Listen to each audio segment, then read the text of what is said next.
Good morning, everyone, and welcome back to Coffee and Headlines. Today is Friday, July 17, and here we are. A little nervous after the little snafu from yesterday. I have taken all the necessary precautions to make sure or to hope that we don't have like a little technical meltdown.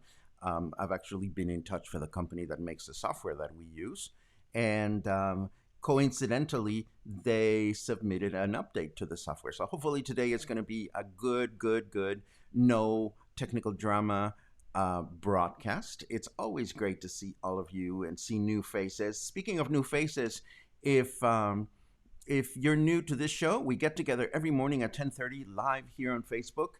If you are new and you would like us to say hello, please write the word new in your comments, and we'll be so very happy to give you a nice welcome. If you have any questions, it is helpful if you put the letter Q at the beginning of your question, because there are all kinds of comments flying through the comments section, and I want to make sure that we tackle as many questions as possible, or that we acknowledge as many comments as possible.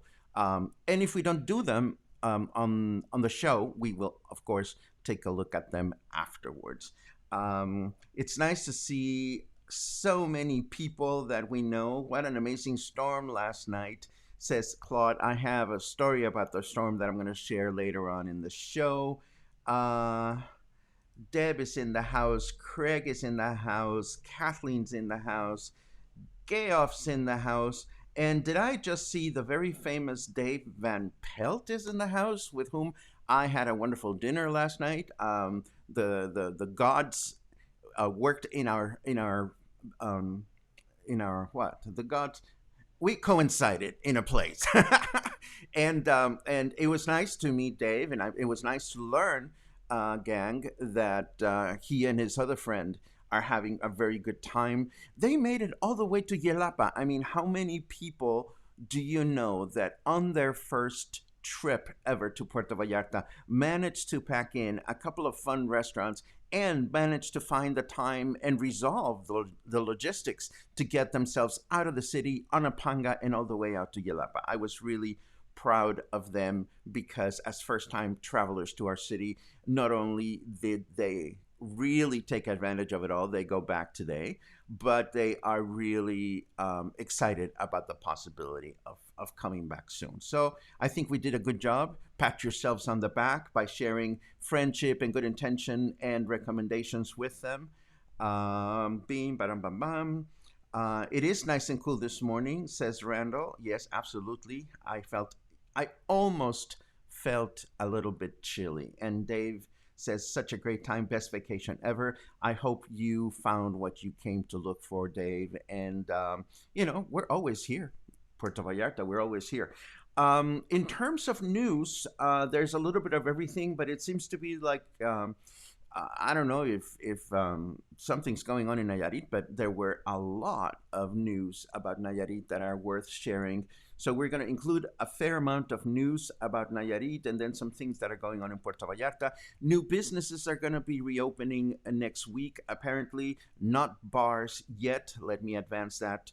But there's all kinds of things. So why don't we just dive into the news and see what's going on?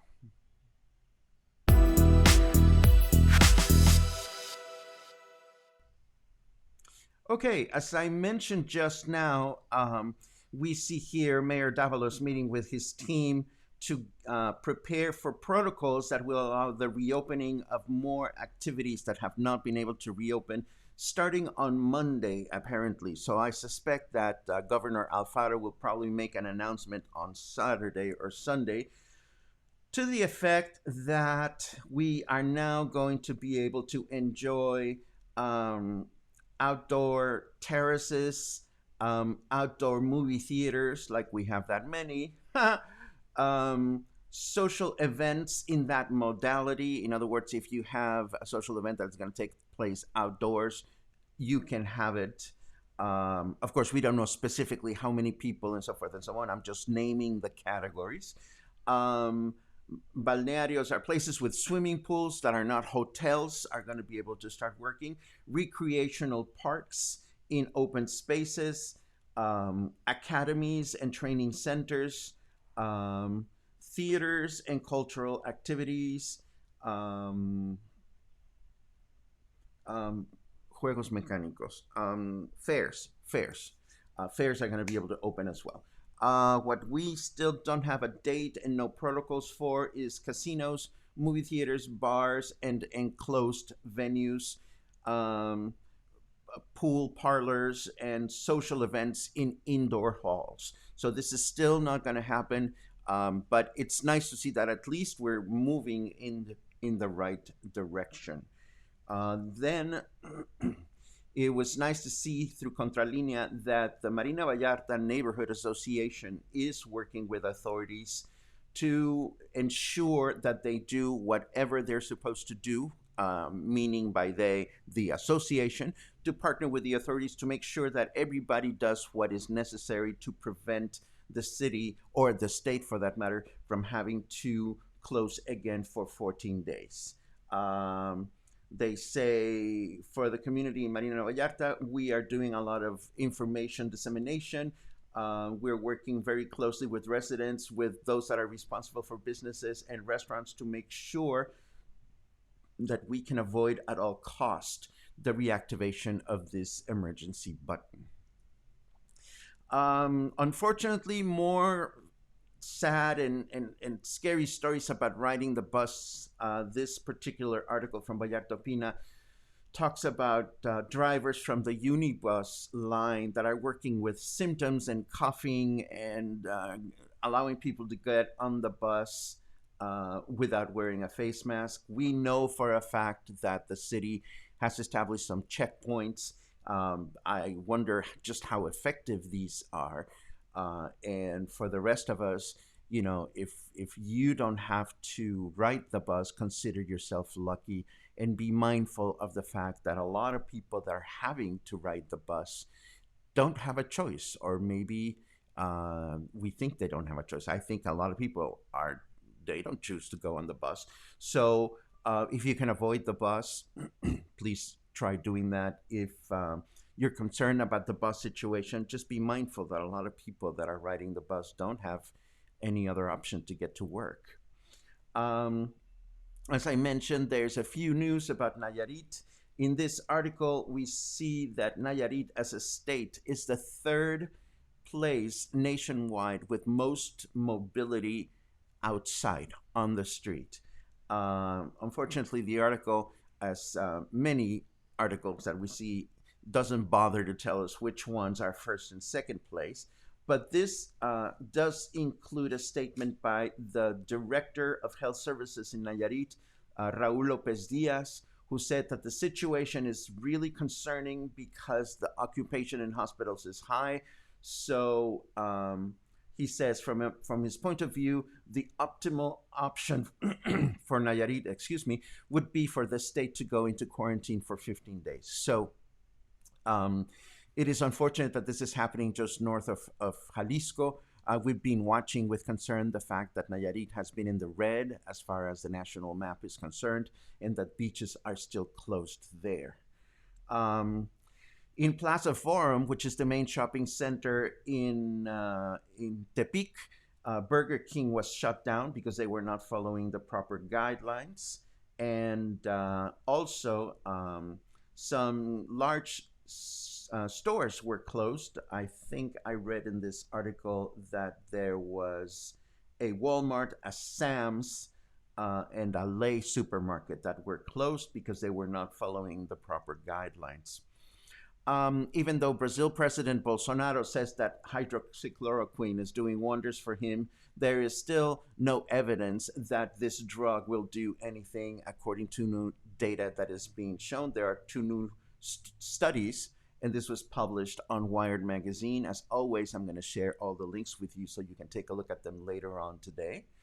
And along the lines of, again, and I'm sorry if I bore with all this mask stuff. If I do, let me know, because I know that a lot of people in these gatherings, in this community, we're mindful, we try to be responsible. So if you ever think like we've spoken about this enough, just let me know. I feel it's part of our responsibility to continue to educate ourselves and those around us about the whole COVID-19 thing, and particularly masks. And in this very short feature put out by PBS, it's only 7 minutes and 25 seconds.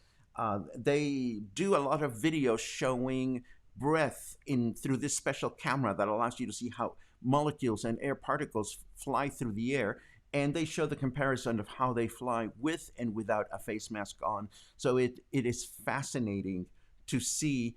The evidence is as clear as it gets. So thank you very much for the quick feedback, guys, Terry and also Margaret. I mentioned this because I was having a conversation with a very, very dear friend yesterday, and two things came up in the conversation. We were laughing about the fact that I said to him, Logan, do you remember when we used to have so many interesting conversations about all kinds of things? And we kind of still do, but COVID invariably takes center stage. I mean, can you remember when was the last time you had a conversation in which COVID was not part of it? I honestly cannot. And the second thing that we came to in our conversation is that it is exhausting. I'm comfortable sharing with you guys, and I'm sure you feel tired too, but talking about it, living with it, being concerned about it, being responsible, sharing information, it is very gratifying, without a doubt.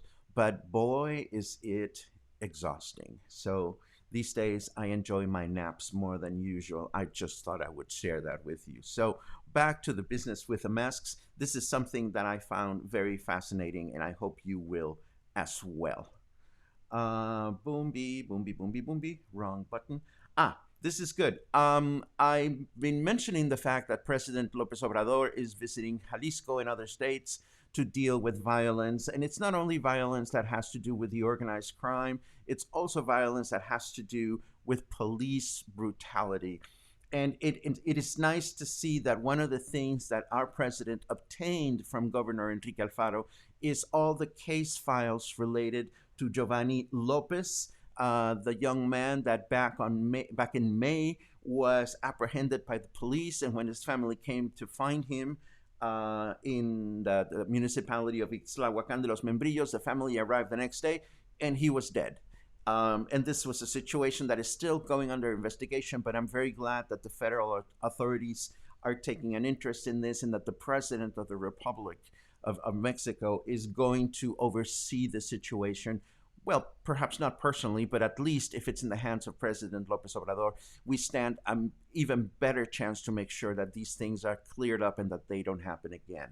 Along the same lines, other things that Governor Alfaro discussed with President López Obrador was this accusation that there were professional demonstrators at the rallies that took place in Guadalajara immediately after this unfortunate situation. At the time, Governor Alfaro had accused the president's party for sending professional people to brawl and make things even more chaotic and violent than they actually were. In this article, we read that our Governor Alfaro, claims to have proof of this incident, and he has delivered or will deliver this information to President Andrés Manuel López Obrador. This is not necessarily for everyone, but given the fact that there is so much concern about the gay community out there, there's concern about private parties and incidents of the similar to that. There is this beautiful, very clearly written letter, an open letter to gay men on COVID-19 from 205 gay physicians. And it really breaks it down in terms of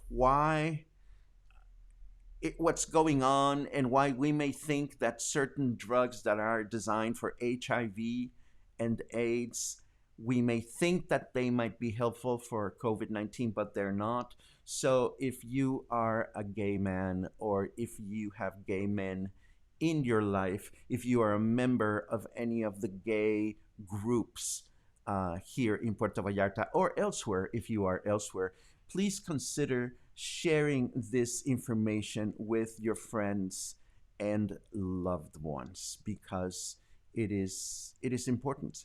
It is important. Let me move on.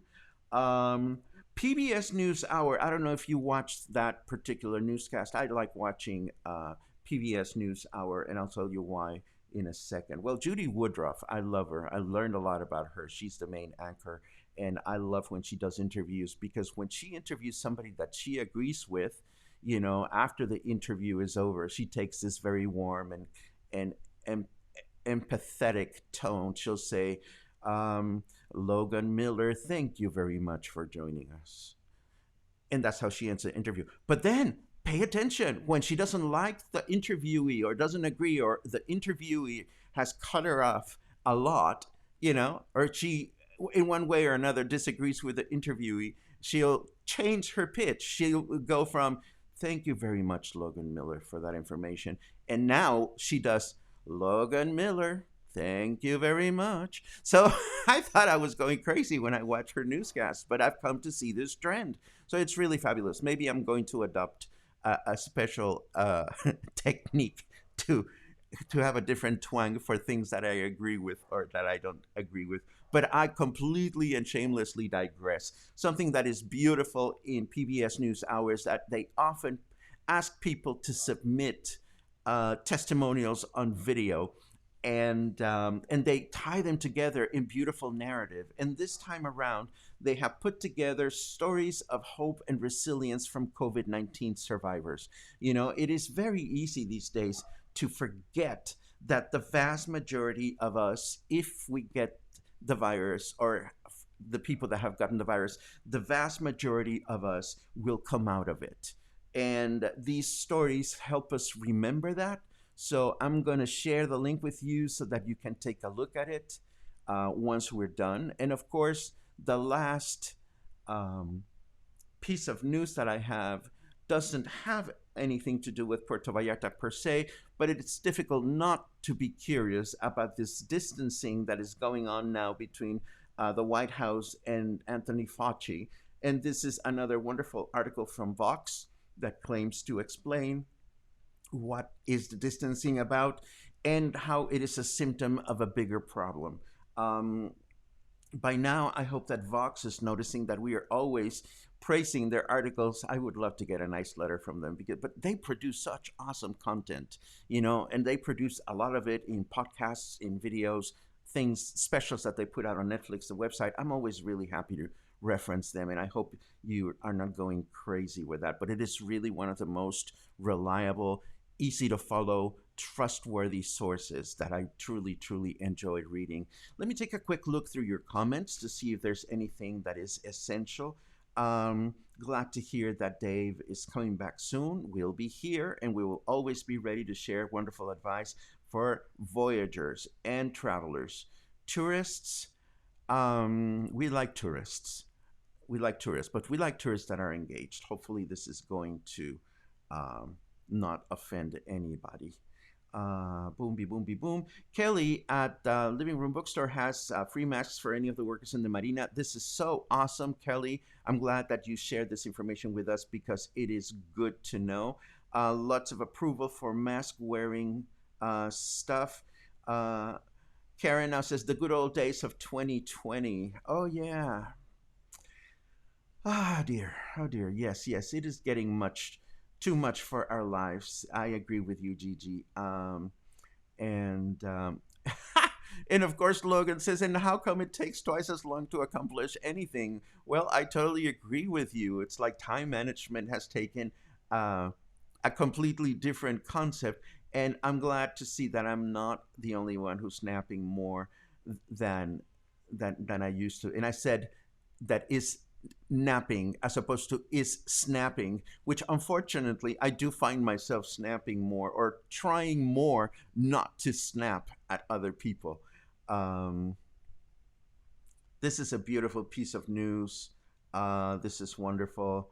And I am sure that Fauci does that. I think, how could he not? How could any researcher not contradict themselves when we're dealing with a novel virus? I mean, this is something that nobody has ever encountered before. Now, whether we choose to blame Fauci or anyone for contradicting themselves, that's precisely the kind of decision that we need to make for ourselves, as long as we're reading the information clearly and accurately, or as clearly as it gets. Let me head on to some more leisurely headlines, because we do have a few. We have been talking, or we talked about the Condé Nast Traveler Reader's Choice Awards a few days ago, and of course, we highlighted the 5 most popular cities to travel in Mexico.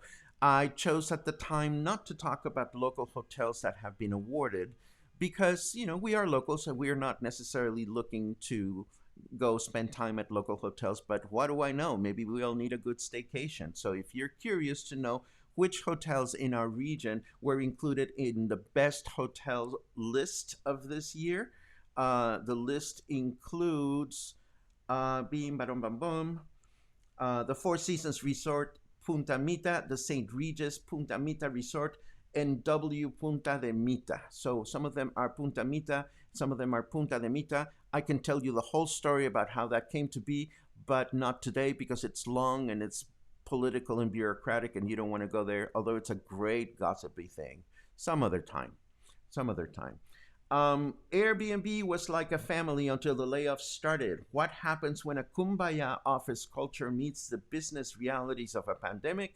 This is a question posed by the New York Times on a fascinating behind-the-scenes article about what's going on at Airbnb these days. The article does not get into regional subtleties such as the ones that we live with here in Mexico, where Airbnb is not paying taxes and they're trying to weasel their way out of doing that, apparently. But the article gives you a good sense as to what is it like working at Airbnb, how they're dealing with the pandemic, and how things just don't look very, very good for them. It is unfortunate, and we don't wish anything bad to anyone except for occasional insomnia.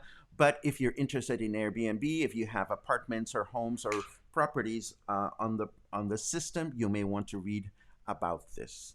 Now, we also have, we talked about this briefly not too long ago. In fact, it may have been yesterday during the meltdown, that whereas hotel and tourism authorities used to look at the summer as the time in which they would promote the good month, and June, July, and maybe even August would be the times in which we would be enjoying the return of tourism. Now, again, as I mentioned the other day, they are looking at the winter. In winter, according to this article, we receive approximately 6 million international tourists.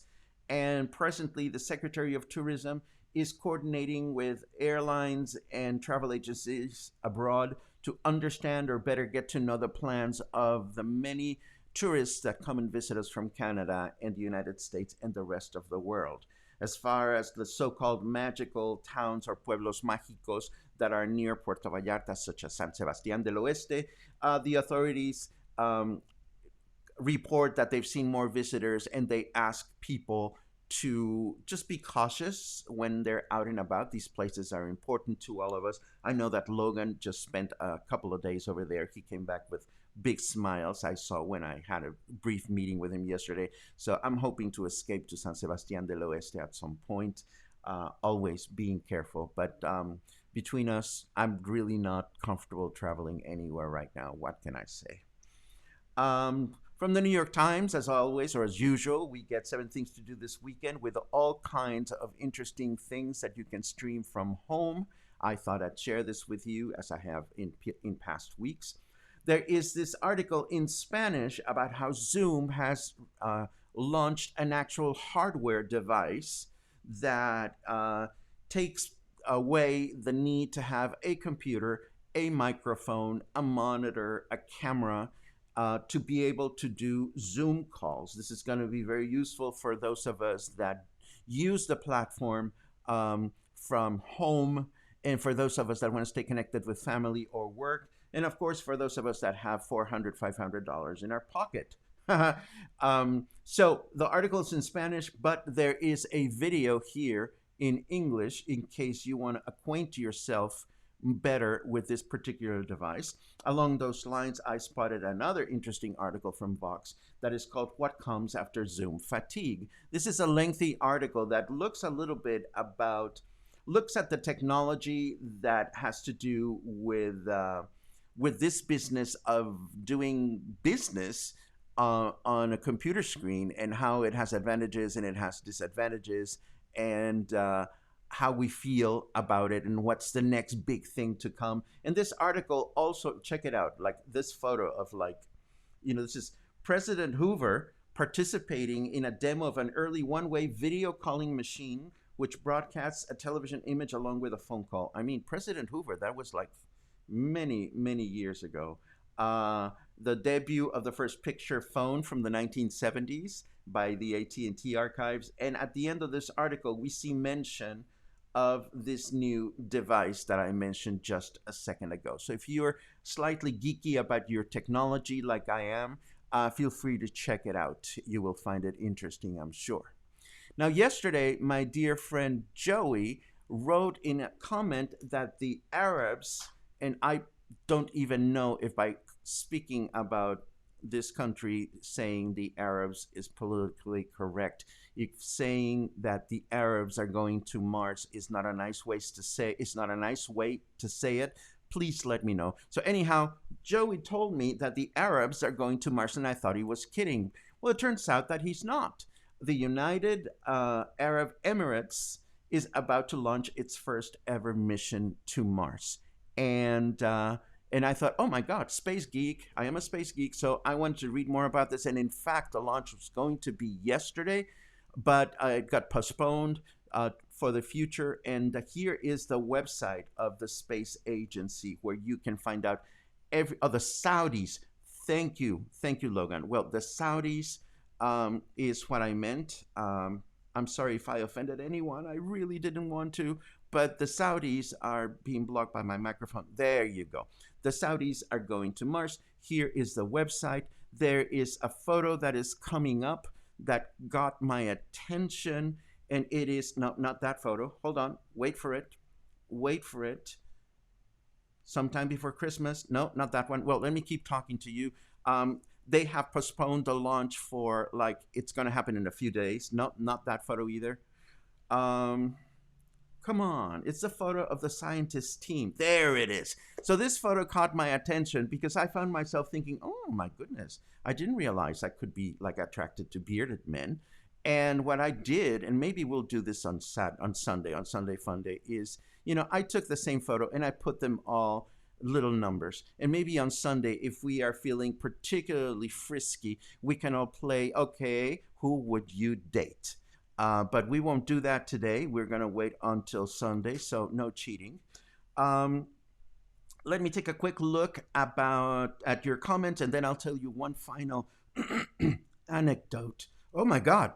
Excuse me. My voice is everywhere this morning. That's what happens when I laugh. And yesterday, I laughed a lot with Dave Van Pelt.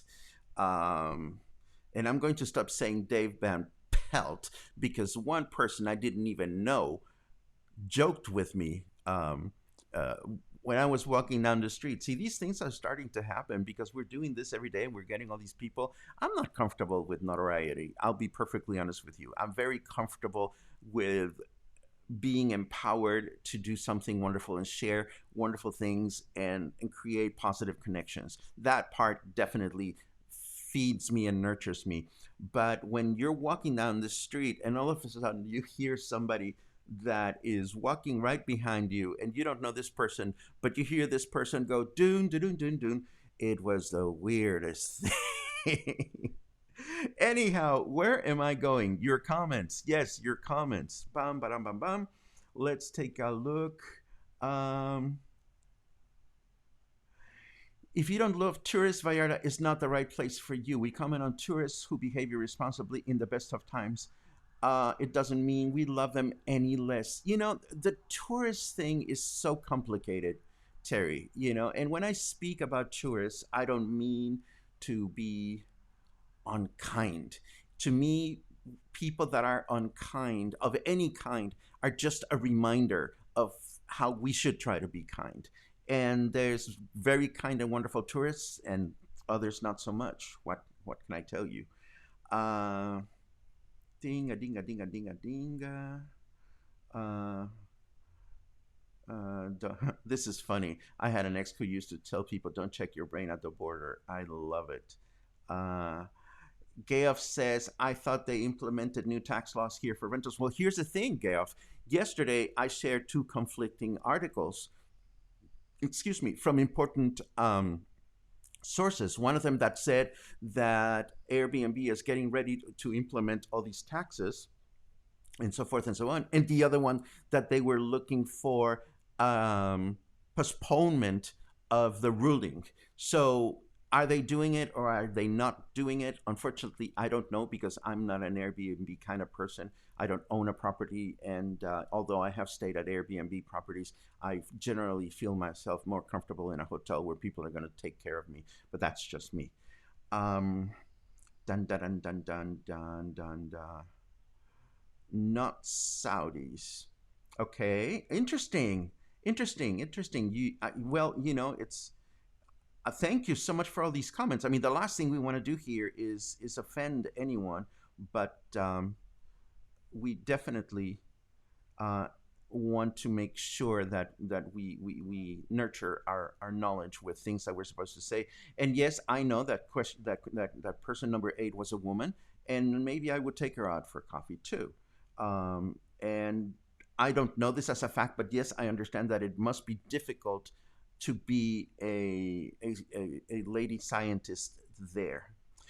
Anyhow, oh, nice report from Mark, um, who went to El Arrayan. I am so very happy that you enjoyed it. Again, it is a cultural experience, a culinary experience, and just a wonderful experience all around. The last thing that I have to share with you, and this is another one of those crazy things that happened to me when I remember a song that I used to know from my childhood, and all of a sudden I realized that the lyrics are not what I thought they were supposed to be. This morning, the storm woke me up, and a song that I haven't thought about and I haven't heard on the radio for decades and decades and decades happened to land in my head. And the song, I'll play you a little clip, and it goes like this. Oh, yeah, it's like lightning. Everybody was fighting. Do you remember that? Well, this is a song by a British glam rock band called The Sweet. And the song, I'm going to skip the name of the song, but it came out in 1975. And when I was a kid, I thought the song said, "Oh, there was lightning, everybody was frightened." So that's why I thought about this song this morning, because I mean, this morning, the storm was like absolutely spooky to me. And of course, I went and looked for the song. Thank God for Google, because you can remember just a little bit of a lyric of a song and you can find it. Well, it turns out that the song that I thought was called The Barrel of Spit was actually called Ballroom Blitz. Yes, thank you, DM. Thank you, Dave. So I had a lot of fun just reading through the lyrics, and then of course, as soon as I heard more thunder, I started going like, "Oh yeah!" This morning, and my cat looked at me. Luna was like, "What the hell is wrong with you today? We're gonna have a crazy day or what?" Anyhow, that's it. I mean, I love discovering new songs. I love discovering information. I love discovering from you that other people are going to space. I've loved discovering and learning that you have been able to take advantage of some of the things that are recommended here. Great recommendations always come from you, and great recommendations come from everyone. And this is just awesome. I see you guys getting chatty and stuff, and this is all good. Knock on wood. It's like thunder, lighting. The way you touch me is frightening. Okay, very well, very well. Anyhow, I'm starting to ramble, and I think this is a good place to stop. Today is Friday. It's the weekend. If you remember what the weekend is like, go and seize the weekend, and have a good day, and stay healthy, and stay happy, and stay kind, and stay in touch. And as always, if you found something useful, inspiring in this broadcast, if you are interested in supporting it, please remember that Coffee and Headlines and the website that goes along with it are community based projects. They are supported by you kindly. And that means that we can always focus on things as factually as possible, and we can say things the way they are, and we can express our opinions, and we are not at all influenced by advertisers. If that means anything to you, by all means, please feel free to visit the link and check it out. And if you see something that you can or want to do, that would be awesome. If not, the simple fact that you spread the word and share these broadcasts is just absolutely amazing. I'm truly, truly grateful for that. Show notes coming up in a little while. In the meantime, have a great day.